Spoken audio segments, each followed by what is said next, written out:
যাদের বিশেষ করে আইবিএজের সমস্যা আছে, মানে ডায়রিয়া রোগ, অনেক মানুষের ডায়রিয়া রোগ আছে, ইভেন আইবিএজের সমস্যা আছে। আজকে তাদের জন্য খুব সুন্দর একটা সবজি আমি নিয়ে আসছি।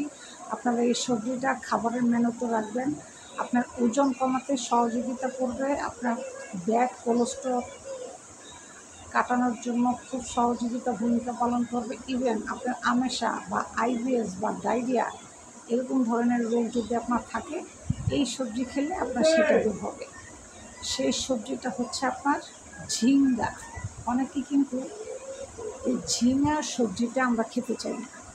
গরমের দিন এই ঝিঙ্গা সবজিটা কিন্তু মানুষের দেহে অনেক কার্যকারী ভূমিকা পালন করে।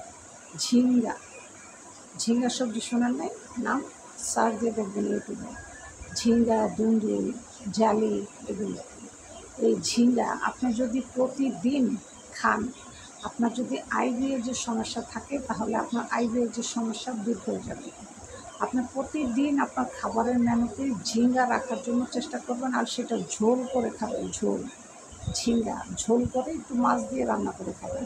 আর যাদের বিশেষ করে আইবিএজের সমস্যা, তারা মাছ খাবেন না, কারণ মাছ খেলে আইবিএজের সমস্যা বেশি বাড়ে, মানে ডায়রিয়াটা বেশি বাড়ে, আমেশাটা বেশি হয়। তাহলে যাদের আইবিএস, ডায়রিয়া, ওজন, তারপর ব্যাড কোলেস্ট্রল আছে, তারা আজকে থেকে ঝিঙ্গা সবজিটা প্রতিদিন খাবারের মেনুতে রাখার জন্য অবশ্যই চেষ্টা করবেন। তাহলে ইনশাল্লাহ আপনার যত সমস্যা আছে সব দূর হবে। ওজন কমাতে খুব ভূমিকা পালন করে। আপনার যদি 100 কেজি ওয়েট থাকে, আপনার অনায়াসে 50 কেজি ওয়েটে এসে পড়বেন। আপনার প্রতিদিন এই ঝিঙ্গা সবজিটা খাবেন, ঠিক আছে? ঝিঙ্গা খেলে আপনার ওজন কমাবে, ব্যাড কোলেস্ট্রল কাটাবে, ইভেন আইবিএসের সমস্যা থাকলে সেটা দূর করবে। আমেশা, আপনার প্রতিদিন আমেশা হয়, ডায়রিয়া হয়, এই সমস্যা থাকলে সেটাও দূর করবে।